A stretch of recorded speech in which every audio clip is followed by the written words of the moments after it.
Hi, I'm Tom Batchelar, and today I'm talking to Phillip Ullmann about his 5 Masters series. This time we're talking money and the fact that it should flow through the economy like oxygen, like blood, and yet it's failing us. We talk about why and how things could be fixed.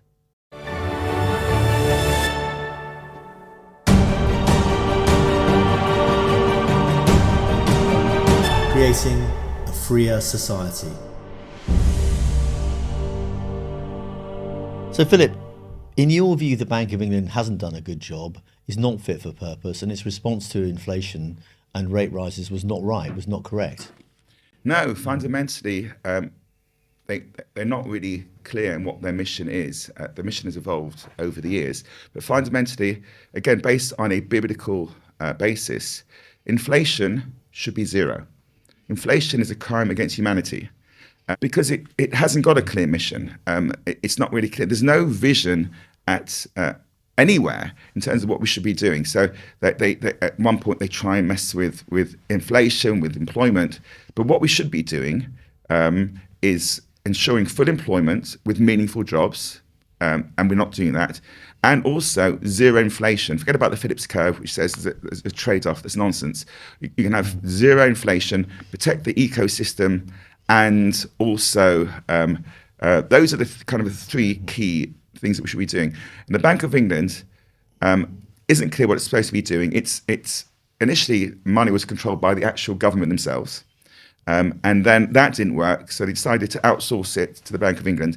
But the Bank of England doesn't deal with the whole thing. It's a kind of only dealing with part of the problem. It's in a little bit of a silo, perhaps. But ultimately, you know, it has tamed inflation by raising rates. I mean, that would be the conventional argument. Let me say, has it? Are we actually being told the truth about inflation? So let me ask you a question. 1 minute it's 10%, the next is 4%. Well, it's 4%, yeah. But first of all, is that 10% undone? No, that 10% is still there. But more than that, is it 4%? Let me ask you, you go to a supermarket, how much has food increased in price? I mean, you know, double. Okay, so that's not 4%, not 10%, that's double. How much has... the same for energy bills. Energy, what about mortgage? Yeah. And by the way, when they mention inflation, they don't include mortgages at all, which is crazy, but they don't. On the CPI number. So, and they tell you, yes, it's 10%, it's going down to 4%, wonderful, but it's not. You're not telling the truth. And they're trying to manipulate. The reason why is because they're petrified of the truth. And this is the whole bit I say, we're talking about a 400-year reset here, where suddenly we've got the visibility of everything.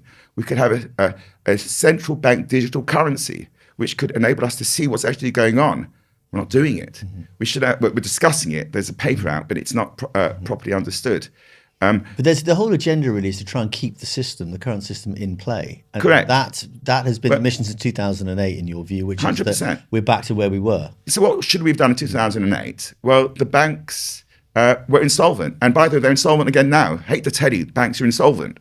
And if you look at many of the key banks, I think they're called the G-SIBs, the strategic banks, the list of 20 or I think it's 28 of them, most of them are actually trading at a discount to the book value.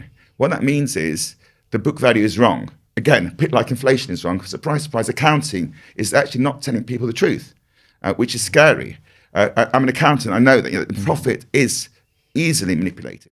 But you talk about this financial crash. What's going to trigger that? Is it just mass debt? We're all far too much in debt. We're enslaved to debt. And rates are going to cause huge problems in terms of repaying that debt. It's an omni crisis. Everything is failing. It's not any one thing. So there's a war in Ukraine against Russia. Putin, we mustn't underestimate him. He's a very, very clever man, and he knows what he's doing. So we're trying to propaganda say, no, we're beating him. No, we're not.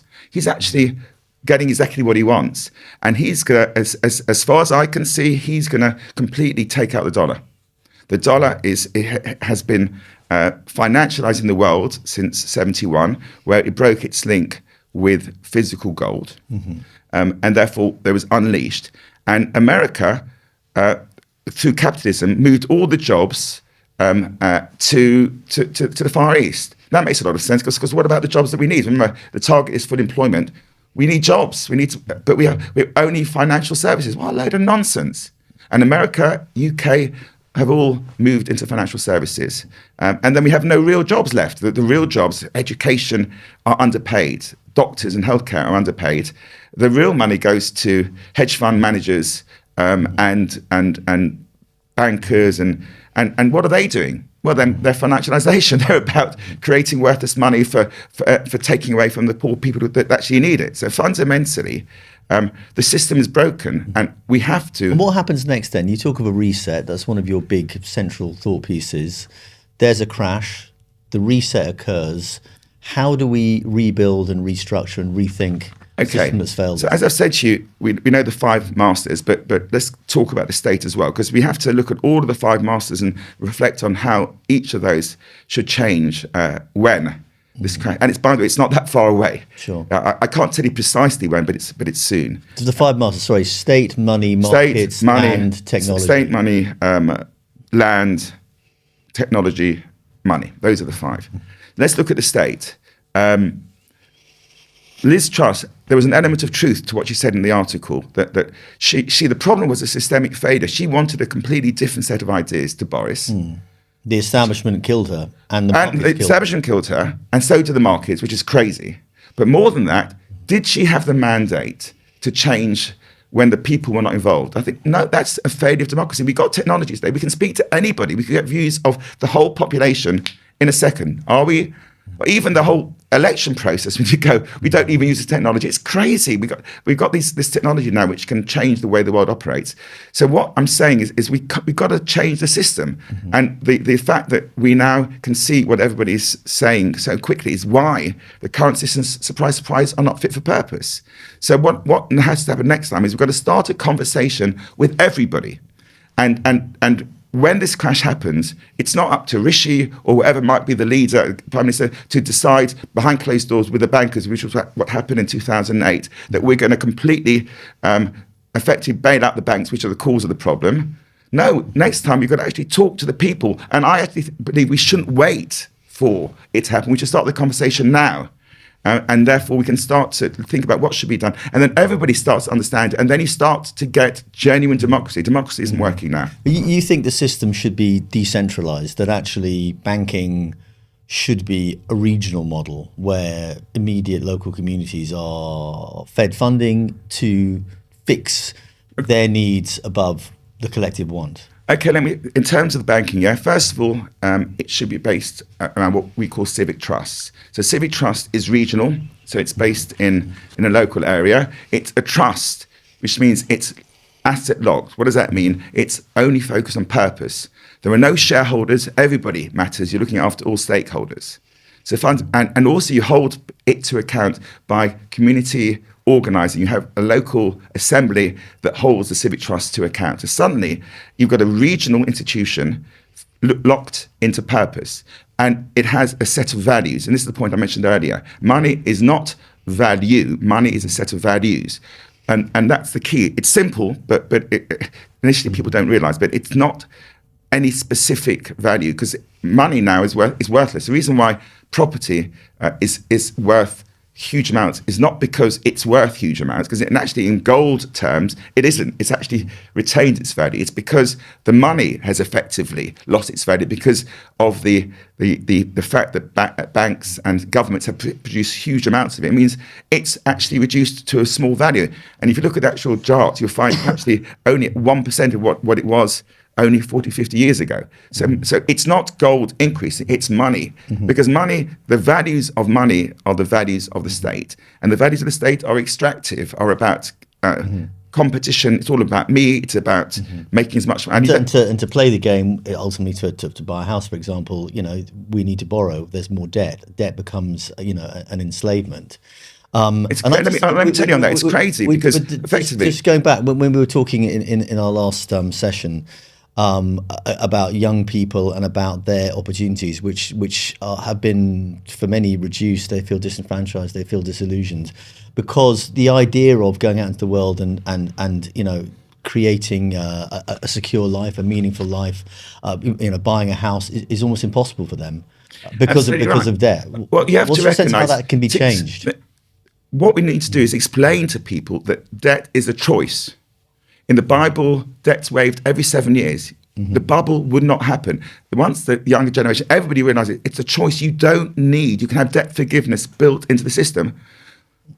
They win. It wins the next elections. Effectively, the younger generation should say, well, I want a house. I don't want to be laden with debt. I don't want to be a slave to debt all my life. Therefore, and you don't need to have it. And it's perfectly realistic. And what it means is people work together for the common good, which is what a civic trust does.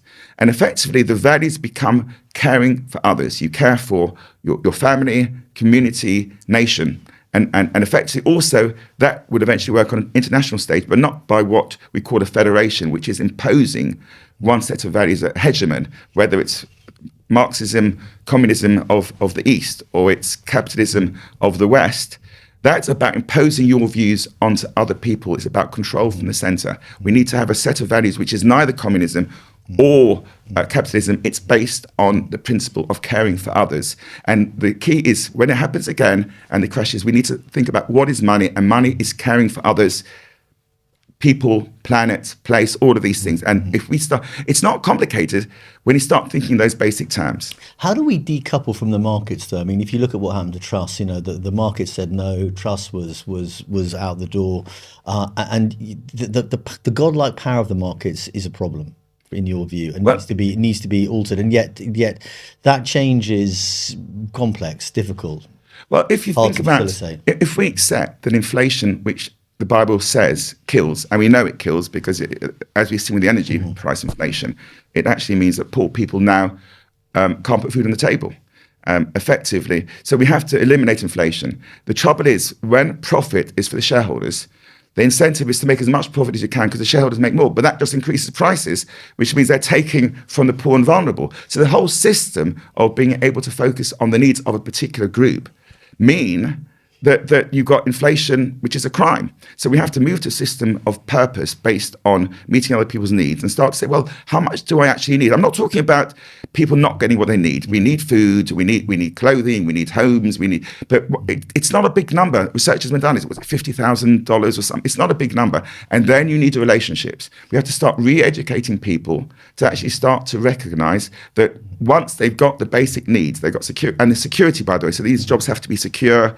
without mortgages, without the fear of losing everything. Sure. You then move on to relationships and you start to say, well, what about my family? What about the community? And you start to work together to actually rebuild from the home. At the moment, it's all about the market. It's about the companies where you actually want. When you talk about re-education, what does that look like? Because a lot of people would say that our model's broken now, that university offerings are substandard, that people leave with degrees that aren't helpful, there's loads of debt.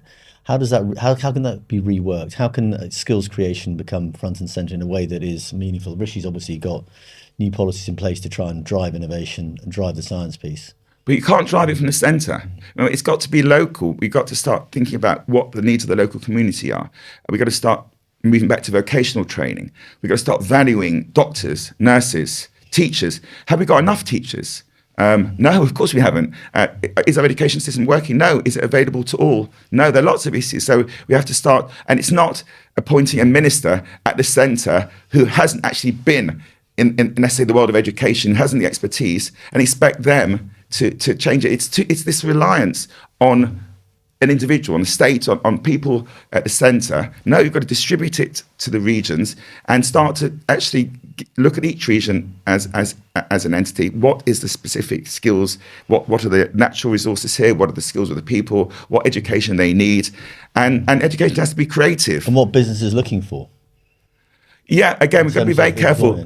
Business is a term which I prefer to call it civic trust, because business conjures up profit for shareholders, and our whole concept of business is about the individual. If we have organisations, call them civic trust, which are focused on people and planet and place, then absolutely we'll re-energise society, we'll rebuild together, and we'll build relationships. But you're a businessman though, and you're making investments now. Where is your play in terms of what the outlook is? Because I know that you're looking at how sustainability can get reinforced as a concept within business. Yes, so I'm moving out of traditional profit-based, shareholder-based businesses to a completely new model. So what I've done is I've moved liquid assets away from cash, because I think cash is going to go. I'll be straight with you. Again, I'm not a financial advisor, and there's a disclaimer because I'm not going to get sued for this advice. But I think the safest bet is for liquid assets is gold. Because gold is always, there's no counterparty risk, there's no risk, and therefore it's solid. Whilst it's not actually gold that increases, it's everything else crashes. So liquid assets I'd keep in gold, which is what I'm actually doing. And then in terms of investment, purpose-led businesses that are focused on the society, on ground, on resources, on people, and those purpose-led businesses will massively inflate, but the value increase is not for the shareholders. So if they make more and more profit, we have to look at that as there to achieve the purpose of the business, not the interest of the shareholders, and that people can live exciting lives. I'm not asking people to sacrifice. There's no need to sacrifice. We live in a time of abundance. And the reason why it crashes is because it's broken. And let's not keep on saying it's too big to fail, because it isn't. Let it fail. Let it fail, and let's reset and start with a new currency, a digital currency. Start putting everything on a central system. Let's start to monitor who hasn't got enough. Let's start to rebuild from the ground upwards. It's doable. Thank you, Philip.